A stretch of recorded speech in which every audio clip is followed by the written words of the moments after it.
Ya, en-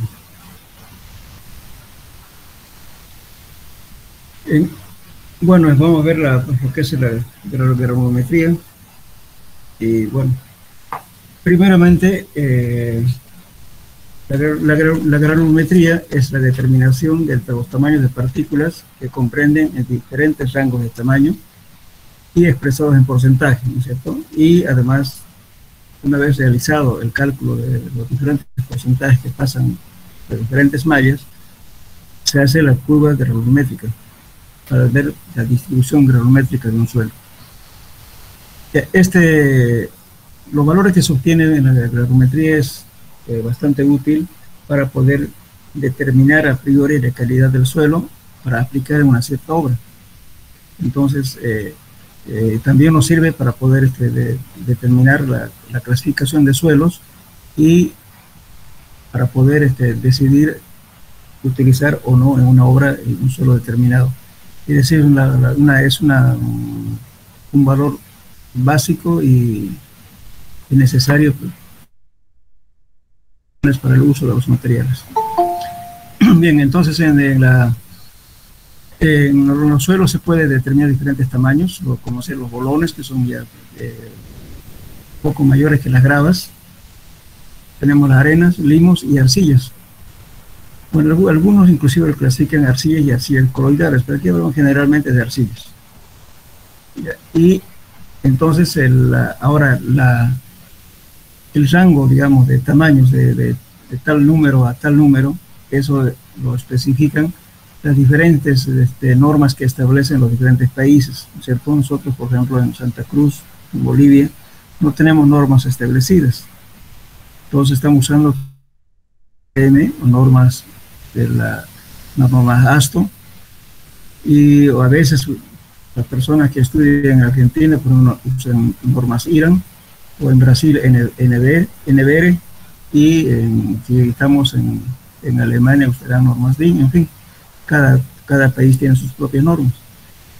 Pero nosotros más estamos acostumbrados a usar las normas ACTM y las normas ASTO. Bien, entonces repite nuevo, ¿cierto? Que entonces la categoría de rangos de los diferentes materiales está normado por las normas de cada país. En la granulometría se pueden presentar tres casos. Uno que es suelo bien graduado, como lo pueden ver en este esquema. Bien graduado se llama porque empieza de la partícula más chica hasta la partícula más grande. Entonces, una distribución bien graduada, diferentes tamaños. Esta característica de estos suelos es adecuado, por ejemplo, para uso, para cualquier tipo de trabajos, por ejemplo, para compactar. Esto es mucho más fácil. ¿Por qué? Porque los espacios vacíos son ocupados por las partículas más pequeñas. Y también en cuestión de construcción para hormigones, por ejemplo, también estos tipos de agregados son adecuados, porque no son todos del mismo tamaño. En cambio, si vemos esta graduación, esto generalmente es la característica de los limos. Casi todas las partículas tienen el mismo tamaño. Entonces, es muy difícil cuando uno compacta llegar a las densidades máximas. Se puede llegar hasta 93, 95% de la densidad máxima con facilidad, pero llegar al 100% es bastante difícil. Por eso muchas veces cuando se compacta este tipo de material se utilizan compactadoras combinadas, pata de cabra y rodillo liso, para compactar este tipo de suelos. Ahora, tenemos otra graduación que es graduación abierta, donde tenemos partículas pequeñas, pero no tenemos partículas intermedias, y tenemos las partículas grandes. Entonces, esta es la graduación abierta, falta el tamaño de las partículas intermedias. Bueno, la granulometría se puede realizar por diferentes métodos, como es el método mecánico y el método hidrométrico. El método mecánico es para suelos que son partículas mayores a la malla número 200. Pero si tenemos partículas mucho más pequeñas, entonces hay que usar el método de hidrómetro. En el método mecánico hay dos variedades que se puede hacer, como podemos decir, va a depender del diferente tipo de tamaño. Uno que es tamizado directo, otro por método de lavado. Por ejemplo, acá nos dice, si el material pasa la malla número 10 en porcentaje mayor del 10 o 15%, entonces necesariamente tenemos que lavar la muestra. Y para ello se toma un tamiz número 40 o si queremos proteger la malla 200, hay que poner otra malla más abierta. De repente tiene granos de gravas o grevilla. Entonces ponemos una malla número 20, número 30, después la 40, o bien el número 4 de protección a la malla 200. Porque si lavamos, digamos, partículas gruesas en la malla 200, se arruina la malla 200. Entonces, la malla que se pone antes de la malla 200, simplemente para proteger la malla. Entonces, lógicamente, con un chorro de agua que se va echando sobre la muestra, se va lavando hasta que el agua aclare completamente, ¿no es cierto? Y por la malla 200 salga agua limpia. En ese momento se juntan todos los detenidos en las diferentes mallas de protección que se hace, y se junta, se seca, y una vez seco, entonces sí procedemos a hacer el cálculo de la granulometría. Entonces, ahora, si el material está comprendido entre el 5 y el 10% que pasa a la malla número 10, entonces el tamizado es directo. Podemos tamizar, secar la muestra, desmenuzarlo y tamizarlo directamente. Pero tampoco no es conveniente hacer eso, porque la representación en la curva granulométrica ya no es, digamos, representativo.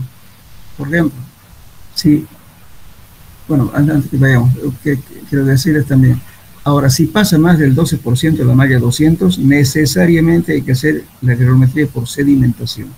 Y lo que vamos a ver justamente, lo que estamos llamando aquí, por método hidrométrico, la pipeta o sifoneado. Hay 3 métodos para hacer esto. Bien, entonces, cuando se trata, por ejemplo, en forma general, si estamos haciendo un tamizado para gravas, por ejemplo, entonces la cantidad de material que se emplea depende mucho de la característica del material. Si es material fino, es suficiente unos cuantos gramos, puede ser 100 gramos, 50 o 200 gramos. Entonces, la cantidad mínima de muestra que se emplea para la granulometría lo tienen en una tabla que está en el manual de laboratorio, que se lo han pasado ya a ustedes. Y ahora, lo importante, por ejemplo, decía que si tenemos gravas, sí o sí hay que lavar, porque uno dice, bueno, como está diciendo, de que las partículas que compran entre 5 y 10% de malla 10, se puede lavar por tamizado. Efectivamente se puede, pero no es lo aconsejable. ¿Por qué? Porque si tenemos canto rodado en las caras irregulares del material, de la grava, por así decir, a veces se impregna y se adhiere las partículas de arcilla. Y por más que se tamice cualquier tiempo, la arcilla no se desprende. Entonces eso no es conveniente. Entonces, para tener, especialmente en capa, para hacer un hormigón, debe lavarse la grava, aunque la norma permite que se tamice directamente. Pero como estamos utilizando canto rodado, entonces significa de que sí, por el transporte que hace el agua, siempre sí, a veces está impregnado con arcilla. En hormigones no se admite más 2% de la malla que pasa el número 200. Pues si pasa más, con el peligro de que el hormigón, porque la arcilla que está adherida a las partículas gruesas, vaya y se desprende, entonces no da buena resistencia. Por eso tiene que ser un sitio lavado, como comúnmente llamamos, ¿no? O grava lavada. Entonces, la única forma de saber la cantidad de arcilla adherida en las partículas gruesas es lavarla. Y para eso, lógicamente, tenemos que usar mínimo 15 a 20 kilos de muestra para lavarla, que sea representativo. Si tenemos partículas, por ejemplo, de 1 pulgada, 1,5, más o menos cada partícula está pesando, qué sé yo, unos 200 gramos. Entonces 1 kilo son unas 10 partículas de 1 kilo, entonces no es representativo. Entonces hay que tratar de hacer la mayor cantidad. Cuanto más fino, se puede utilizar menos cantidad de muestra para la granulometría. En todos los casos de hacer una curva granulométrica, no se debe olvidar de colocar Estas se llaman mallas de control. La número 4, la 10, 40, 100 y 200. Esto siempre se debe colocar porque les permiten clasificar en cualquier sistema de clasificación de suelos. Ahora, supongamos que si quiero verificar en otra norma que me pida el cliente o la necesidad del trabajo. Si yo pongo, no he puesto en la granulometría uno de estos, voy a tener que hacer de nuevo la granulometría. Entonces, para evitar eso, es preferible colocar todas estas mallas. 4. Y en lo general es preferible poner estas mallas, por lo menos entre más cantidad de mallas es más representativo para hacer la curva granulométrica. La número 10, 20, 30, 40, 50, 100 y 200. De control se colocan estas mallas. Bueno, una vez obtenida la curva granulométrica, se procede a calcular los diámetros efectivos de Hassen, que es el de 10, de 30 y de 60. También hay otros valores de diámetro efectivo de Hassen que se puede determinar, el de 85 o el de 15. Estos valores a veces se emplean justamente para cuando se hace un trabajo de hidrología. Entonces hay que determinar, ¿no es cierto?, la cantidad por eso se muestrea de la parte superior y de la parte inferior de los materiales y vemos cuál es el rango, digamos, de partículas que tiene para que el hidrólogo considere, ¿no es cierto?, qué tipo de arrastre va a tener el río, o sea, la causa del río, qué tipo de arrastre, de qué materiales tiene y cómo se ha sedimentado. Pero es importante para determinar esto. Por eso cuando se hace la granulometría para algo, digamos, hidráulica en el río o en una zona donde va a haber curso de agua, hay que tratar de calcular el de 15 y el de 85 aparte de 60. Bien. Ahora, pero ¿qué significa, por ejemplo, cuando yo digo de 10? Todo esto se llama el diámetro efectivo de Hassen. El de 10 aquí me está dando 0,12 milímetros. Indica que el porcentaje de los granos de la muestra son menores en diámetro que 0,12 milímetros. Eso significa. ¿Y para qué me sirve esto? Para poder determinar el coeficiente de uniformidad. El coeficiente de uniformidad es igual a D 60 dividido entre D sub 10. Entonces, el coeficiente de uniformidad indica la variación o rango del tamaño de los granos presentes en la muestra y se calcula por la siguiente relación. D sub 60 sub 10. Pero, ¿para qué nos sirve esto? Fíjense, si tenemos el C sub U mayor a 4, indica que son gravas o mezclas gravosas. Si C sub U es mayor a 6, indica que son suelos arenosos o mezclas areno-gravosos con poco o nada de material fino. Esta es una herramienta principal de ayuda para clasificar un suelo durante el sistema ACTM y el sistema SUB. Porque ahí dice, por ejemplo, ¿cómo va a reconocer si es arena, mezcla areno-gravoso o cómo? Entonces, justamente este coeficiente nos sirve para eso. Y además de eso, hay que determinar este valor, que es el coeficiente de curvatura. El coeficiente de curvatura es de 30 al cuadrado por de 60. Entonces, este valor dice, C sub C es igual a, si es igual a 1 y 3, indica que el suelo está bien graduado. Si difiere de 1 y 3, el suelo está mal graduado. Entonces, la clasificación de suelos nos aparece, por ejemplo, SP, arena mal graduada. Entonces, si estoy clasificando una tabla, ¿cómo voy a saber si viene bien graduado o mal graduado? Entonces, calculo este valor de C sub C y determino si está dentro de este rango, el suelo bien graduado. Si está fuera de 1 y 3, mal graduado. De ese modo, es una ayuda para poder identificar los suelos dentro de la clasificación sub y hasta. Bueno, entonces, que hacemos una curva granulométrica utilizando un papel semi-logarítmico. Aquí tenemos escala normal y escala logarítmica. Entonces, en este sistema, fíjense, estamos haciendo 3 tipos de curvas. Curva A, curva B y curva C.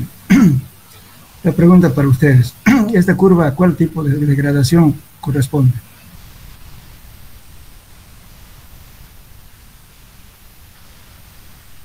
Les mostré una figura. ¿Cuál creen que es? A ver, lo voy a mostrar. ¿A cuál de ellos corresponde? Suelo bien graduado. Suelo bien graduado. Así es. Entonces, esta curva por eso está bastante alargada, con diferentes tamaños de partículas. Ahora, la C, ¿a cuál equivale? ¿A cuál de estas curvas? A ver. ¿A esta o a esta? ¿Cuál? Abierta. Relación abierta. Exactamente. ¿Por qué? Porque le faltan partículas intermedias. Entonces, es casi vertical, fíjense la recta, ¿no? Entonces, nos está diciendo ya de entrada, uno puede decir este suelo está falta de graduación. Este suelo es uniforme, graduación uniforme, porque casi todas las partículas son del mismo tamaño. Y esta es la curva que es bien graduada, los suelos son diferentes. Si tengo este tipo de suelos es bueno para utilizar en cualquier relleno, es fácil de compactar. En cambio, esta es difícil de compactar. Eso de entrada, como ven, visualmente nos está diciendo qué tipo de suelo es. Aparte de eso, las mallas que les decía a ustedes, ¿por qué estoy usando la malla de control 4, 10, 40, 200 y 100? Fíjense, la grava, de acuerdo, esta es una clasificación que está dentro de normas CTM, pero además también está entre el dibujo. Es fácil determinar, por ejemplo, qué tipo de suelo es. Todo lo que queda retenido en la malla número 4 se considera grava. Todo este rango de acá es. De la 4 a la número 100 es arena. Y de la 100 a la 200 es limo. Lógicamente más allá de todo lo que es menor a esto ya es arcilla. Por eso es importante eso, todo lo retenido en la número 4, aquí tenemos la malla número 4, en este rango es grava, aquí es arena, aquí es finos. Los finos están comprendidos los limos y las arcillas.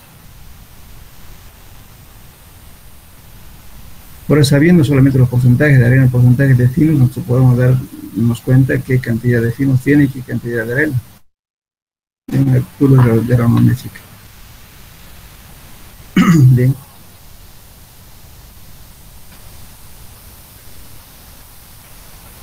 Ahora vamos a ver cómo se determina el coeficiente de uniformidad y cómo determinamos el diámetro de Hassel. Supongamos, quiero calcular el D sub 10.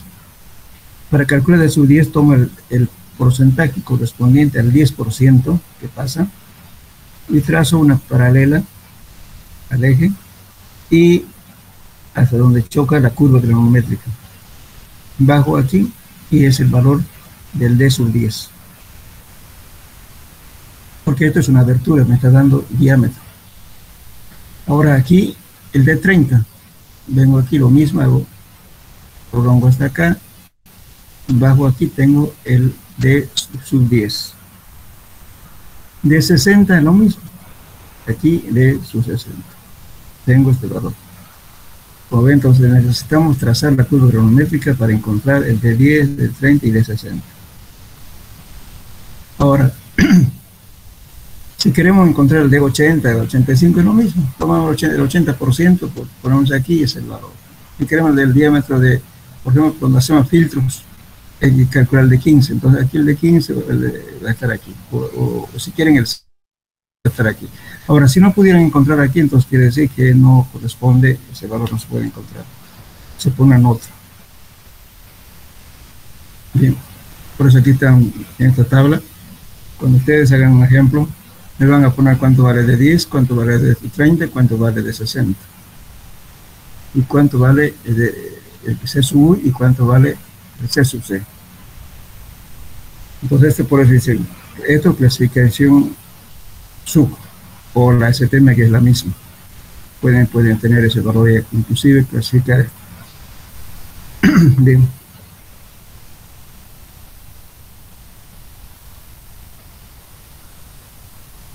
Ahora ¿ya? Pero no lo vamos a hacer este asunto porque hay pequeñas horas que les voy a dictarla. No, por favor, hagan una tabla como esta. Número de tamiz, pesos detenido acumulado, pesos detenido en cada tamiz, por cientos detenido y por ciento que pasa. Hagan la misma escala, háganse una tabla, por favor. Le voy a dictar valores, vamos a calcular.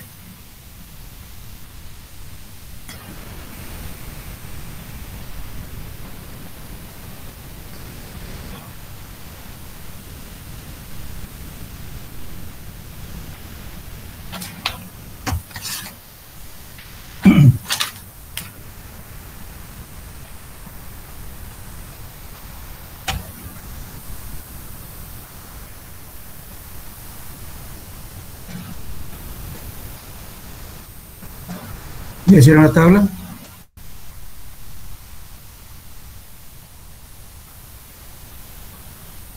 Todavía. Ya, háganlo.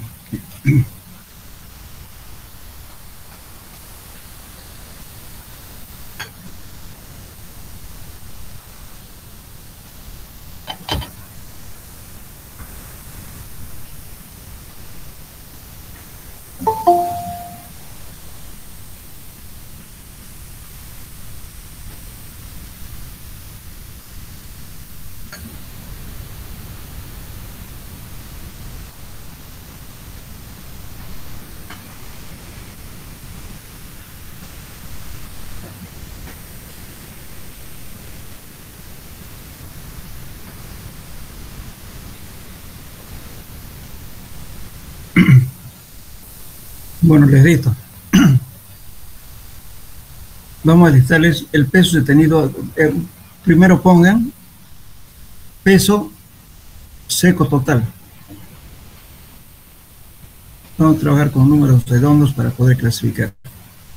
Peso seco total, 1000 gramos.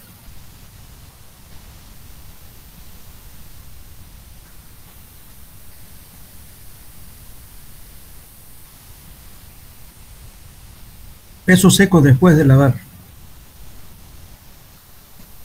700 gramos.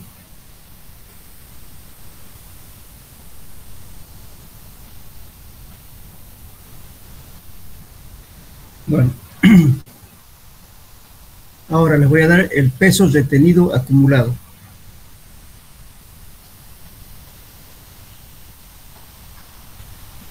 En la malla número 4, 100 gramos.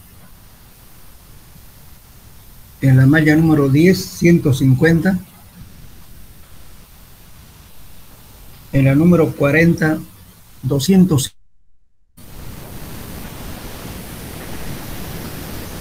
En la número 50, 400. En la número 100, 650. En la número 200, 690. En la base, 695. Ingeniero, ¿Sí?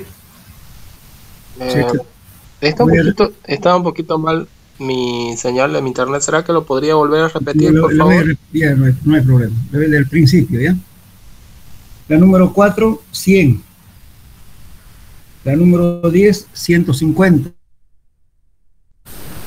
La número 40, 250. La número 50, 400. La número 100, 650. Y la número 200, 690. Y la base, 695.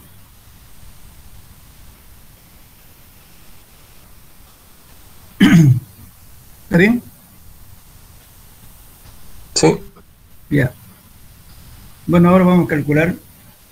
Fíjense de entrada.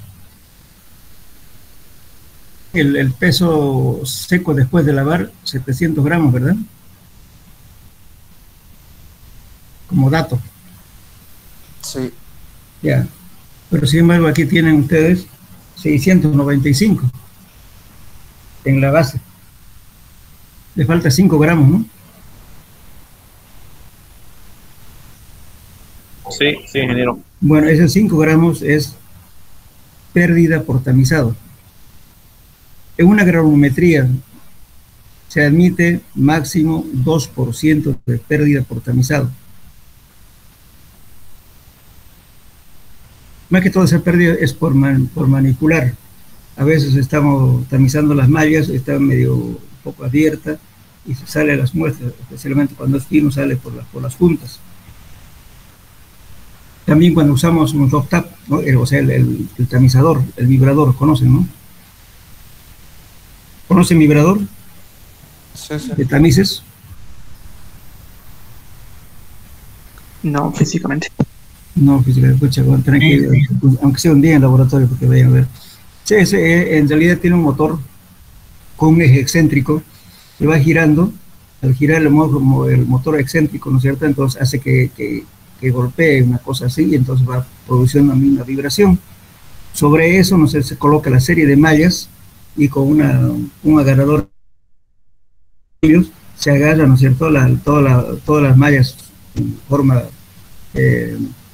puestas por diferentes aberturas, la tapa arriba, se lo aprieta los pernos y ya está los tamices en el tamizador.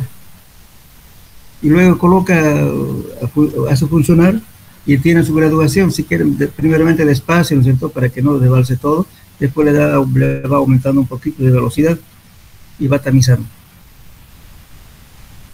Es un tamizador mecánico.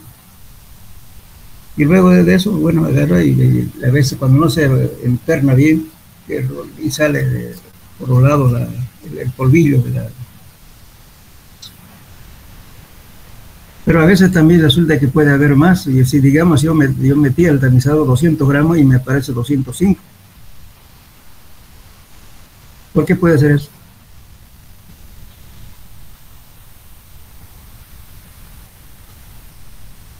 ¿Se dan cuenta, no? Yo agarro, tengo suelo, 200 gramos, y resulta que mi resultado final, la sumatoria, me va a dar 205. Eso también se debe a qué? Justamente para poder tamizar el tamizado, hay que hacer limpieza de los tamices. Entonces, a veces queda incrustado las partículas en las mallas. Entonces, como son, a veces está bastante de eso, entonces hace un peso, entonces por eso se le dé más. Eso también es un error. No esté evaluando bien, no sabe en realidad cuánto más cayó ahí, ¿no? Y cuánto fue la pérdida, tampoco sabe. Pues la limpieza hay que hacerlo antes de la tamizada, hay que limpiar las mallas. Siempre limpiar con una brocha de cerda, o sea, con pelo, no con brochas de alambre ni cepillos de alambre, porque las mallas son de un material bastante delicado y se deforman o se rompen. Algunos golpean la malla por no empujar un poquito la partícula de la malla y se salga, golpean en la mesa. Cuando se dan cuenta de que las mallas tienen totalmente chuecas, deshechas, tienen que aprender a cuidar las mallas. Nunca se debe golpear. Ingeniero, una consulta. Sí. ¿Cuánto dijo que era el porcentaje de pérdida por tamizado? 2% se admite. Pérdida por tamizado. Eso, 2%. Vamos a calcular ahora con todo eso. Justamente aquí no está eso, por eso no se van. Hay un pequeño error con 1,02 aquí, por eso no estoy dando este ejemplo. Ahora vamos a calcular. Les voy a indicar cómo van a calcular. Bueno, continuamos entonces. Ahora, como tenemos peso retenido acumulado, vamos a calcular el peso retenido. Entonces, en el primer tamiz tienen ustedes, fíjense, en nuestro caso, 100, ¿no ven? 100 gramos. Ahora, para la malla número 10, ponen 150 menos 100, lo que está encima, o sea, de este valor que aquí en esta columna está, y restan este y le va a dar este valor. Entonces, hagan en su ejercicio. 150 menos 100 le va a dar 50 en la malla número 10. ¿Está bien?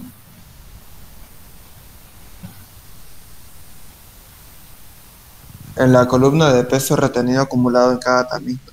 Sí, el peso retenido acumulado tienen todas las mallas, ¿no ven? Lo que están ahora sacando, peso retenido en cada tamiz. esto en gramos, por favor, esto también en gramos, póngale gramos acá, y también gramos.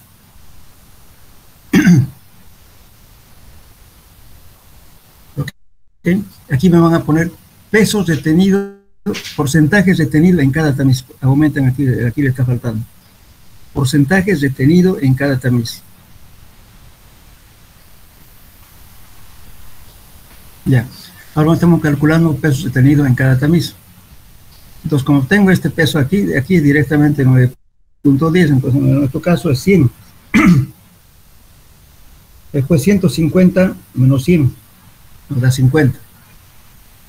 ¿Está bien? Número 10. Ahora para la malla número 40, 250 menos 150, 100. Vayan calculando. Después, en la 50, 400 menos 250, le va a dar 150. Después, en la número 100, 650 menos 400, le da 250. Y la malla 200, 690 menos 650, le da 40. En la base, 695 menos 690 le da 5.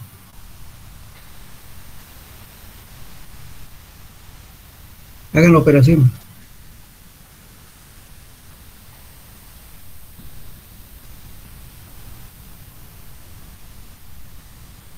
¿Ya? Si no sabe, alguien que tiene dudas, no saca, entonces hable para que entienda de dónde sale.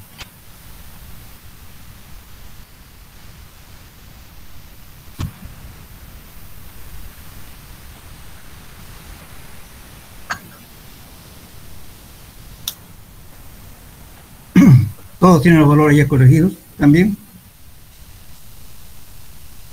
Ya, entonces pasamos a la siguiente casilla. Aquí está diciendo pesos retenidos en cada tamiz. Ya hemos calculado. Ahora por cientos retenidos en cada tamiz. Vamos a sacar el porcentaje. Es una regla de 3. Vamos a decir que el peso total, en este caso era 1000. 1000 es 100%. Y el peso retenido en una malla es X. Entonces, despejen el X. ¿Cómo va a quedar? Entonces va a ser, entonces vamos a ir por columna, entonces ahí van a colocar sumatoria de los pesos retenidos en cada tamiz, dividido entre el peso total multiplicado por 100. Le dan su formulita. Eso sale de una regla de 3 simple. Repito, para que calculen el porciento retenido en cada tamiz, pongan igual a la sumatoria de los pesos retenidos en cada tamiz dividido entre el peso total, todo eso multiplicado por 100.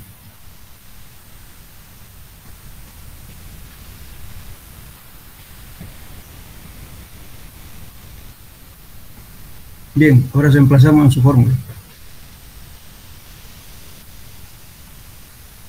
Entonces pongamos para el primero.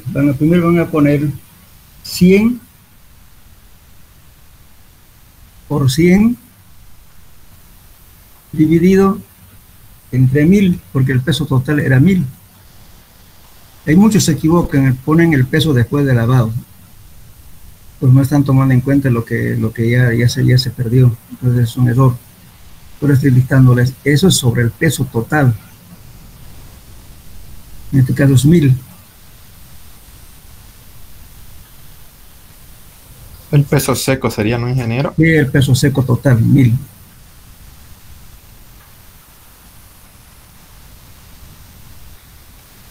Muy bien. Entonces emplacemos por el primer caso de 100. Ponen 100 por 100. Eso le va a dar 10.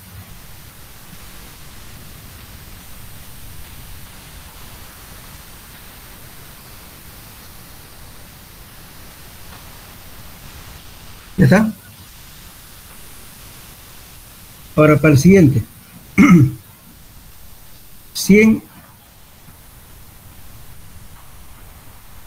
Aquí, entonces sería 50 por 100 entre 1000. ¿Cuánto le da? 5, ¿no? Sí, ingeniero. Ya, sucesivamente. Ahora el otro. 100 por 100 entre 1000 le va a dar 10 otra vez.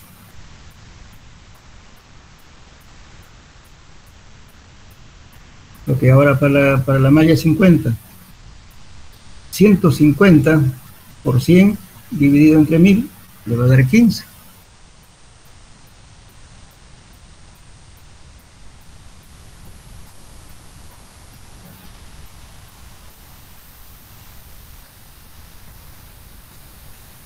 ¿Listo? Hagan la operación, por favor.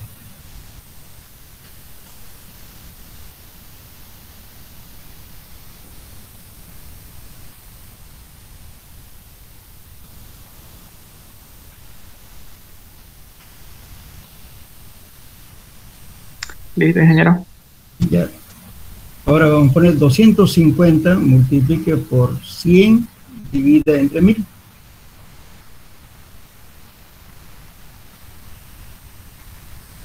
$25. 25, perfecto. Ahora 40 por 100 entre 1000. 4. 4, perfecto. Ahora la base. 5 por 100 entre 1000. 0.5. Esa, 0.5. Muy bien. Entonces, a ver, ¿por qué sale ese 0.05? Fíjense, tenemos hasta la malla 200, 690 y 690, ¿verdad? Esos 5 que sale, que se queda en la base, siempre ocurre eso. Jamás va a ser 0, ni por más que ustedes lo laven. Resulta que las partículas finas aún siguen adheridas a las partículas más grandes.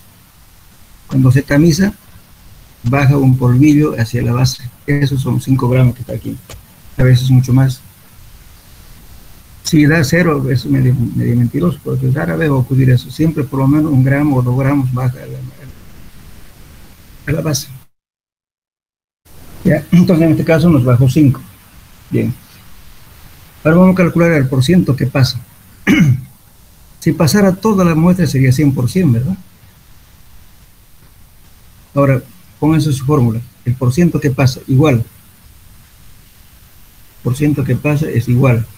Ya, 100 menos la sumatoria de los porcentajes retenidos en cada tamiz. Repito, 100 menos la sumatoria de los porcentajes retenidos en cada tamiz.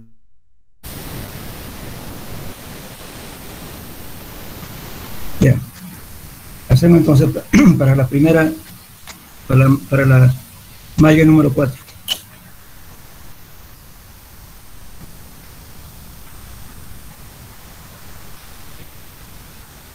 Tenemos 100. 90. Menos 90, ¿cuánto da? Perdón, 100 menos 10 da 90, ¿verdad? Ya. Ahora, para la malla número 10, 10 más 5, 15, ¿no? 100 menos 15, ¿cuánto da? 85, ¿no? Estoy sumando, fíjense, el retenido en cada tamiz. 10 está en la número 4, 5 está en la número 10, entonces 10 más 5, 15. 100 menos 15, 85.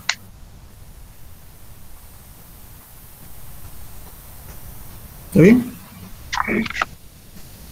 Y ahora, para la malla número 4, sumo los 3.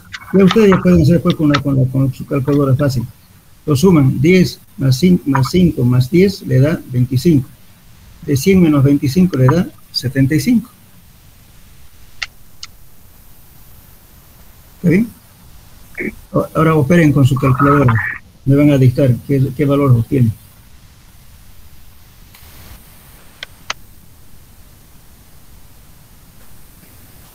Y han hecho 3 casillas. Lo demás es la misma secuencia.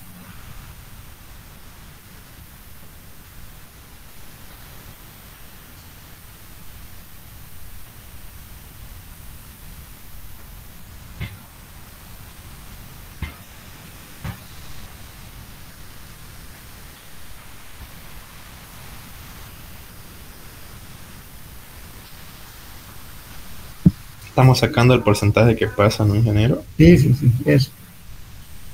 Y hemos hecho hasta 75. Esta es la malla número 40. Ahora hagan 50, 100, 200.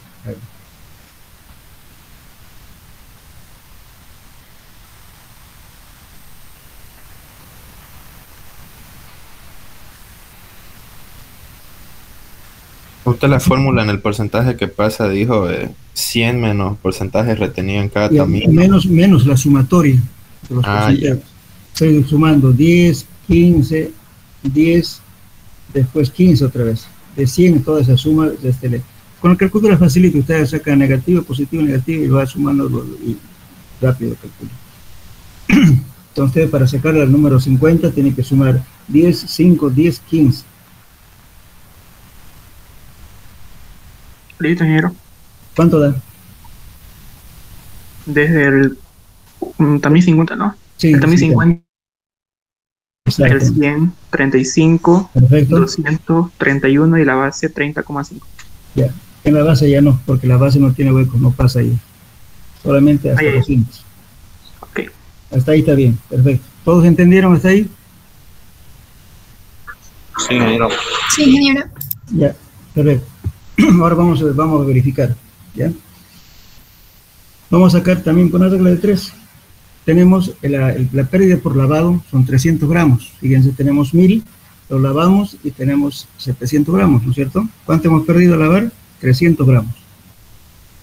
Ahora saquen ese porcentaje. ¿Cuánto corresponde?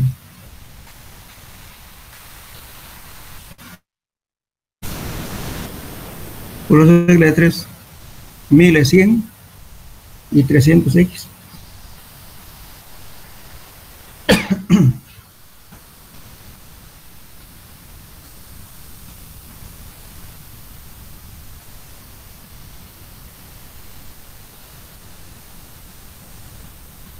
¿Cuánto le da el pérdida por lavado? 30%. 30%, ok. Muy bien. Entonces usted tiene, aquí, fíjense, aquí tiene 31, ¿verdad? Y entonces ya con 30 que le va a quedar, solamente 1 que le falta, ¿no? Y bueno, la sumatoria tiene que tener 0.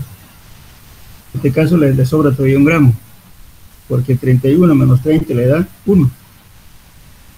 Ahora toma en cuenta el porciento la pérdida que tuvo por lavado, perdón, por tamizado. Me perdí 5 gramos porque aquí tiene 695 y saqué también por regla de 3. Ese valor corresponde al 5%, 5% entre 1000.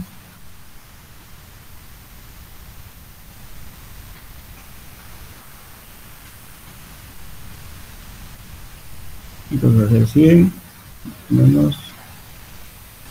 ¿Cuánto le da eso? ¿No yo? 5% entre 1000. Sí, el 5 que hemos perdido por tamizar. Por 100 entre 1000, 0,5, ¿no es cierto? Ya, entonces aquí teníamos 30.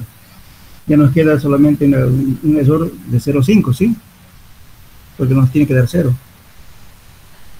Eso 0,0 ha sido pérdida por, fíjese aquí, en la base bajó 0,5 gramos también, ¿cierto? Fíjese en la casilla de la base.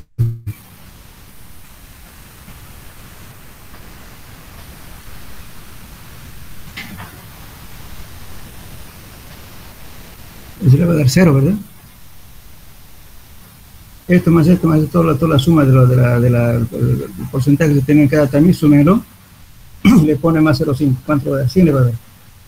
Otra forma. Y uno también la puede comprobar, como en este caso estamos comprobando. Aquí nos da el porcentaje que pasa 31. Pero sin embargo, con los 30 que tenemos solamente nos sobra 1.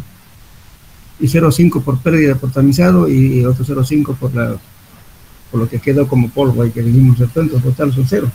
O la otra forma es sumar la columna del porcentaje detenido en cada tamiz.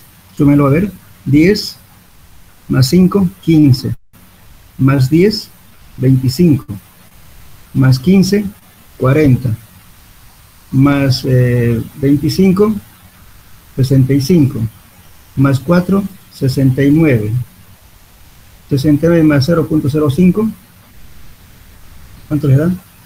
0.5, ¿no? O 0.05, 0.5, ¿no? 0,5. Ya, entonces 0.5, ya, aquí 0.5. Entonces le da, ¿cuánto? 99.5, ¿no? No, 69.5. 69.5, ya. Y más 5 por pérdida por tamizado, 70. 70. Y el 30% que por pérdida por lavado, Eso es así. coincide, ¿no es cierto? Sí. Bien. Bien hecho. Es la forma de comprobar. Ahora, si la pérdida por tamizado le da más 2%, es recomendable de hacer el tamizado. Pero lógicamente, como recomendación, siempre las mallas hay que lavarlas, o mejor dicho, limpiarlas antes de empezar a hacer tamizado.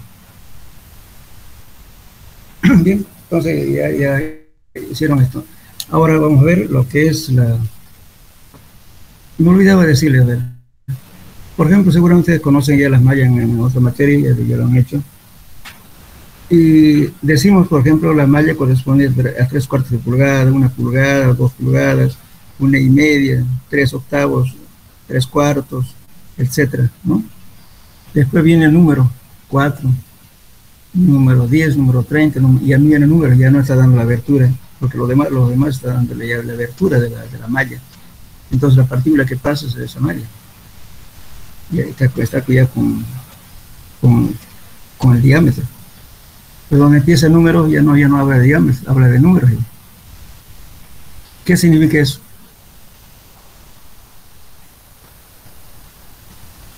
¿Por qué número 4, número 10, número 30, número 200?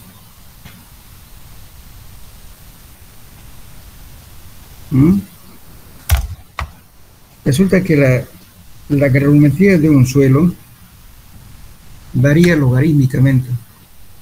Por esa misma razón, utilizamos una escala semilogarítmica. Aquí estamos en escala logarítmica y aquí en escala natural, normal. Entonces aquí estamos variando los diámetros, variando logarítmicamente. Entonces si digo número 10, significa 10 aberturas en 1 pulgada cuadrada. Si digo número 40, 40 aberturas en 1 pulgada cuadrada. Entonces eso está diciendo números.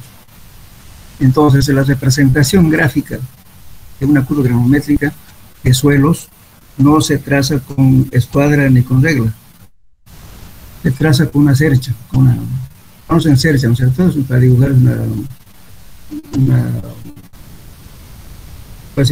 es una forma geométrica media curveada. Entonces, entre más puntos nos va a dar mayor representatividad. Entonces, esta cosa no es una recta. Solamente se hace con rectas acá. Se traza cuando tenemos definidos los tamaños de las partículas. Por ejemplo, en una curva de especificaciones por hormigón, le damos una faja. Ya se dicen, bueno, nosotros estamos buscando el material que vaya por medio de la faja. Entonces, ahí sí, como están ya los diámetros definidos, no importa, le ponemos con una escuadra, ¿no es cierto? Y le trazamos rectas. Pero en suelo no es así. Es una, ya sea elíptica o parabólica, la curva, no es esta. Por eso es siempre la representación de la curva. Es a veces difícil hacer una ecuación para que nos dé esto, ¿no es cierto? Porque la variación es, como le digo, logarítmica. Fíjense de aquí de 100, por ejemplo, pasa a una abertura de 0.01 milímetros. Aquí tenemos 100 milímetros. Pues la variación es por esa razón, la representación gráfica no puede ser más recta.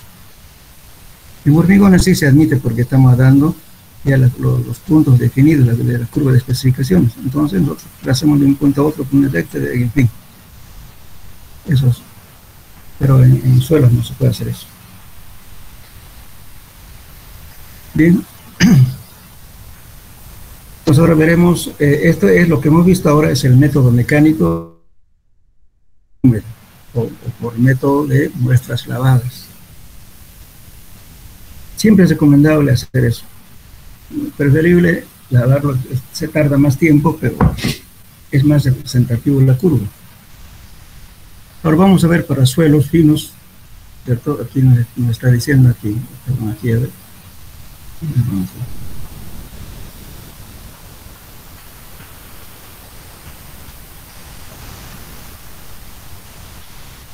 Fíjense, cuando si el material pasa más del 12% de la malla 200, se procede a realizar la granulometría por sedimentación. Entonces, para partículas menores, por ejemplo, si estamos representando aquí en esta recta, bueno, la malla 200 nos llegará justamente hasta aquí. Pero ¿qué hay para acá? Ya no medimos. Pero sin embargo hay partículas finas, hasta aquí no llegamos. Entonces por hidrometría, por el método de sedimentación, podemos prolongar esta curva con partículas mucho menores. Bueno, este de hidrometría tiene, por ejemplo, cuando se hace una evaluación para estudios, por ejemplo, de sedimentación para presas, un río, por ejemplo, ¿no es cierto? Porque hay que ver los elementos que lleva. Porque el cauce del río lleva en 3 etapas, ¿verdad? Todo el material liviano flota por arriba y las partículas intermedias por el medio del cauce y las partículas pesadas van por abajo. Entonces, cuando se va a trabajar una evaluación de sedimentación y pronosticar en cuántos años se puede colmatar ese vaso donde vamos a embalsar el agua, entonces hay que medir estos finos que llevan. Pues del turbión se agarra una muestra, ¿no es cierto?, de un balde, y luego se procede a filtrarlo con papel filtro especial y determinar, sacar todos los... Hacemos la granulometría, qué tipo de partículas lleva. Eso se hace cuando se hace un estudio para ver, por ejemplo, decir, bueno, ¿en cuántos años se va a llenar, qué sé yo, de sedimentos un río, por ejemplo, porque el río está llevando un turbión? ¿Cuánto de material acarrea? ¿Qué tipo de material? Para esas estimaciones se hacen pruebas en la época de estiaje, cuando el agua es normal y cuando llegan turbiones. No vamos a agarrar un parámetro y decir como loco, ¿no? En tantos años se va a llenar esto, no es así. Hay que estudiarlo. Y para eso usamos justamente también este método de sedimentación, ¿no? El método de hidrometría, que son para suelos finos. Entonces, por eso, cuando se hace un estudio para represa hay que hacer ese tipo de estudios. ¿Qué acarrea abajo, en la base intermedia y, por último, en la parte superficial? Todos los sedimentos livianos van arriba, normalmente. Bien, ahora vamos a ver entonces el otro método. Aquí está. El método más conocido es el método de hidrómetro, ¿no? Bueno, también hay otro método que es el método sifoneado, propuesto por Valle-Roda, y otro propuesto por las Fuerzas Armadas Americanas, que es el método de la pipeta. Son 3 métodos. El más empleado es el método de hidrómetro, ¿no? Lógicamente que este método fue propuesto, fíjense, ya es bastante antiguo. Golda Smith propuso en el año 1926 y Goyougus en el año 1927 y perfeccionada en el año 70 aproximadamente por el doctor Arthur Casagrande. ¿En qué se basa? En la ley de Stokes. Bueno, este método se basa fundamentalmente en la ley de Stokes y nos da el diámetro equivalente a las partículas menores a la malla número 200. ¿Pero qué dice la ley de Stokes? Justamente, si una partícula en un medio continuo, en este caso que es agua, ¿no es cierto?, se precipita en función de ¿qué? Del tamaño del cuerpo, o sea, del elemento que está en el fluido.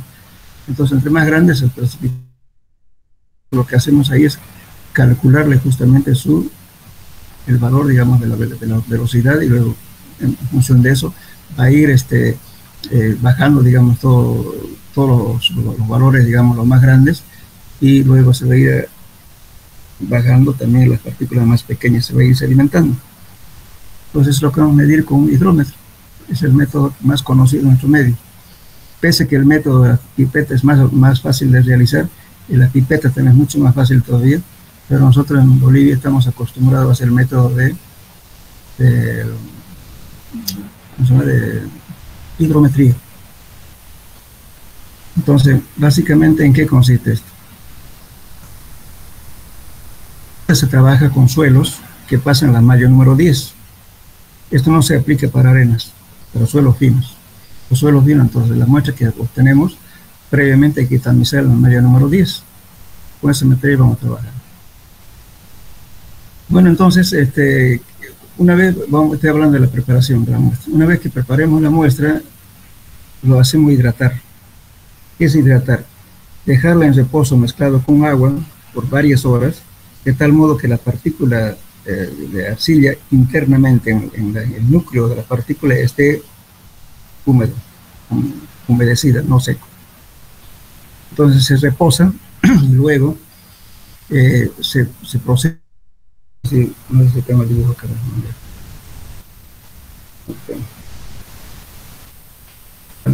Se mezcla con una espátula, luego con una batidora de jugo, hasta que esté completamente batido. ¿Ya? Una vez realizada esa operación, entonces colocamos la muestra en un recipiente, que es este. Esta es una probeta que mide 1000 ml, o sea, 1000 centímetros cúbicos. Lógicamente que la muestra que vamos a colocar acá en este recipiente, la solución que tiene este dispersante. Ese dispersante es es cuadrofos, o llamado también silicato de sodio, no, hexametamosfato de sodio. Su nombre común para vender es cuadrofos, pero su compuesto químico es hexamesfato de sodio. Si no hubiera hexametamosfato de sodio, se utiliza silicato de sodio. ¿Saben qué es silicato de sodio, no? Eso es fácil de conseguir, pero no es tan bueno como el hexametamosfato. Pero si no se tiene, generalmente eso no se consigue, muy rara vez llega a las casas especializadas para vender eso. Eso es un dispersante. ¿En qué consiste el dispersante? Resulta que las partículas que están floculadas entre sí, juntas, los dispersa, los separa, las hace completamente suelto. Esa es la dispersión. El silicato de sodio en realidad es lo que conocemos comúnmente la sal inglesa.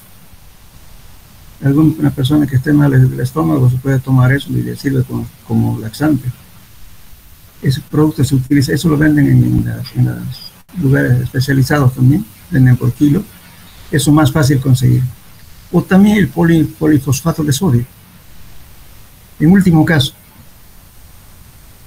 cuadrofos, entonces hay que usar ese producto con unas cuantas gotas de agua oxigenada. Esa agua de curarse.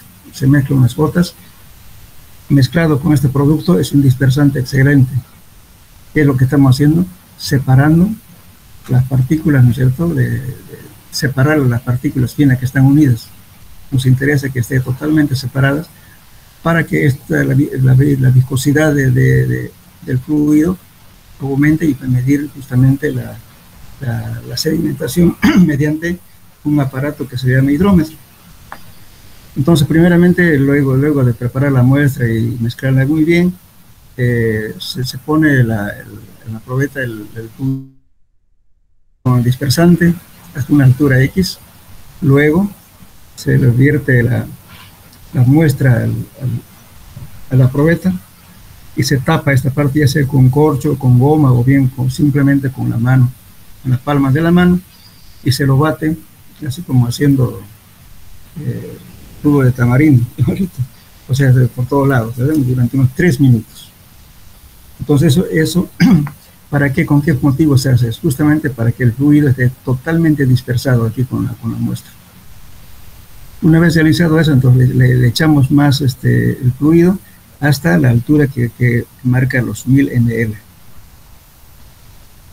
Una vez hecho ese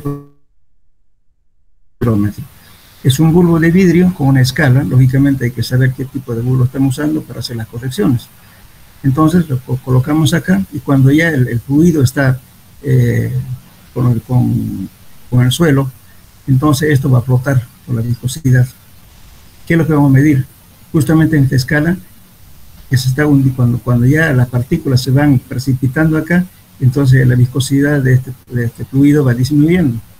Entonces estamos midiendo eso con esta escala. ¿En qué tiempo se bajó esta escala? ¿En qué tiempo? Entonces, cuando está bien viscoso, este hidrómetro flota más arriba. Y cuando se va precipitando, lógicamente se va hundiendo. Entonces, eso es lo que estamos midiendo, esta escala de acá. Bueno, lógicamente que este ensayo, lo que hacemos, ¿no es cierto?, se va a hacer, primeramente van a caer las partículas más grandes, luego las más finas sucesivamente. Entonces, para hacer este ensayo tienen que leerlo, está paso a paso el ensayo en el manual de laboratorio. Aquí estoy simplemente simplificando lo que se hace. Luego, vamos a medir justamente este valor del menisco, que hay que medir, hay que corregirlo, y también corregir por temperatura. Cuando la temperatura del fluido está diferente a 20 grados centígrados, entonces hay que hacer corrección por temperatura. Si uno no quiere corregir, entonces a este recipiente con el fluido se le pone en un recipiente en baño María, grados centígrados. El agua de grifo se lo coloca unos cubitos de hielo para bajar a 20 grados centígrados, porque el agua en Santa Cruz tenemos 26 grados centígrados, es el agua que sale de un pozo, el agua común, de aproximadamente 26 grados. Entonces se le pone un cubo de hielo hasta bajar a 20, y se lo mantiene si no quiere hacer corrección por temperatura. Si no, también hay métodos que está en el manual, cómo van a corregir por temperatura. Porque se tiene que expresar que la temperatura tiene que estar a 20 grados centígrados de temperatura. Entonces, con eso que calculamos, justamente,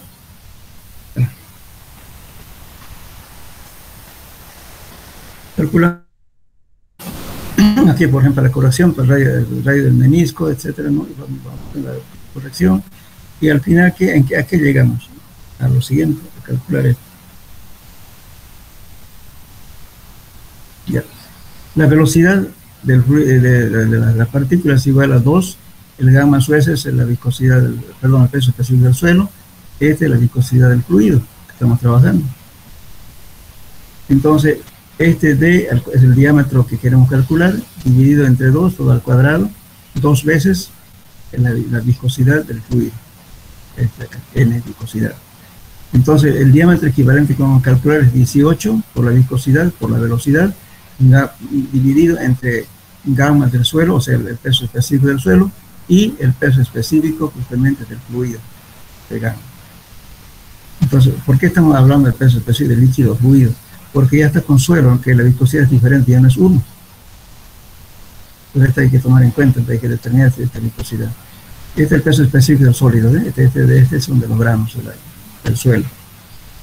Después, el tiempo que transcurre entre todas las partículas, la distancia L. Bueno, después viene ya, calculamos, ya todo lo demás es por eso, para poder hacer este ensayo, ustedes van a tener que leer con detenimiento el ejemplo que está en el texto, porque si no, no lo van a poder hacer. Y entonces, lógicamente, aquí le está diciendo para calcular justamente este diámetro equivalente. Con eso vamos a determinar las partículas digamos, del fluido. Cuanto más tiempo va pasando, las partículas van disminuyendo, son cada vez más chicas. Y eso nos permite prolongar la curva granulométrica que estamos viendo. Y esto ya son correcciones que se hacen justamente por menisco, corrección por temperatura, etc. Por eso, si quieren evitarse la corrección por temperatura, es más fácil agarrar un recipiente cualquiera, ponen un termómetro, y si está más de 20 grados centígrados, colocarle un poquito de hielo y mantenerlo a esa temperatura. Previamente a ese ensayo, lógicamente, justamente la gravedad específica, hay que hacer un ensayo más adicional en laboratorio, que esto también se hace en laboratorio en suelos 1. Ahora, lo que sí es importante ver, ¿no es cierto? Todo este ejemplo está hecho para un hidrómetro de 152H que hay en laboratorio, no sé, ahora de repente hay otro modelo, pero estaba para eso, 152H. Bueno, en eso consiste todo el ensayo. Ahora, tenemos otros ensayos también basados en el Stokes, que es el método de la pipeta. Eso es tarea para ustedes. Anótenlo, por favor. Pero básicamente, ¿qué consiste esto? Lo mismo es que se le coloca un dispersante, ¿no es cierto? Luego se coloca una probeta de alimentación y luego se entra un ábaco y con el ábaco ustedes van a determinar los diámetros efectivos. Es más simple que esto. Es un método simplificado. Eso está adoptado por las Fuerzas Armadas Americanas. Entonces como tarea para este capítulo va a ser describir el ensayo de granulometría mediante el método de la pipeta. Aquí está, así está escrito, pipeta. Bueno, como bibliografía para este, busquen un libro que se llama, está en español, o también si quieren las normas también de la FAA, de las Fuerzas Armadas Americanas, pueden utilizar eso, o bien ya está en español totalmente reducido el libro mexicano de Saúl Crespo Villalaz. Ahí está con su gráfica, un ejemplo inclusive. Saúl Crespo Villalaz. Mecánica de suelos y cimentaciones. Está en su bibliografía que les di al inicio de clases.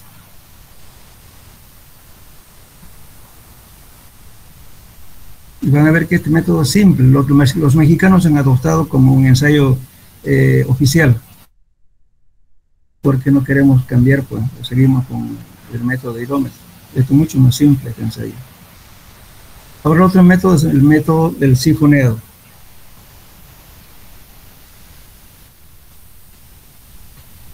El método del sifoneado fue propuesto por Raúl Valle Roda.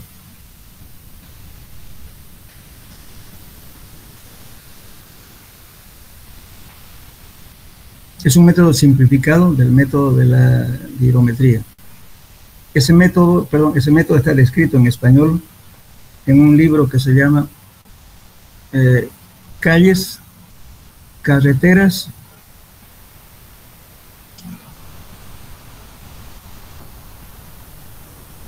Saúl Valle Roda. En la parte de anexo está en detalle toda la descripción. No quiero que me escriban todos tampoco, sino resuman el ensayo. Este autor era un paceño, un boliviano, investigador. Logró poner su método justamente aprobado por las normas de la norma internacional, especialmente la CTM, la ASTO, etc. Entonces, su libro de él, lógicamente, se editó antes del año 1970. La norma ASTO se llamaba antes ASHO, ahora se llama ASTO. Entonces ese está con normas todavía ASHO. Después de ASHO se volvió ASTO. Y también tiene métodos para establecer taludes también. Pero nosotros no lo utilizamos porque bueno, estamos siempre, ¿no es cierto? Creemos que otra gente que no es nuestra hace siempre lo bueno, pero no es así. Hay gente que investiga y también siempre hacen cosas buenas. Este señor nunca fue reconocido por nada, y sin embargo ha sido un gran investigador. Inclusive tiene métodos de cálculo de pavimentos, tiene todo, pero ni siquiera lo mencionan eso en carreteras, por ejemplo. Entonces me lo van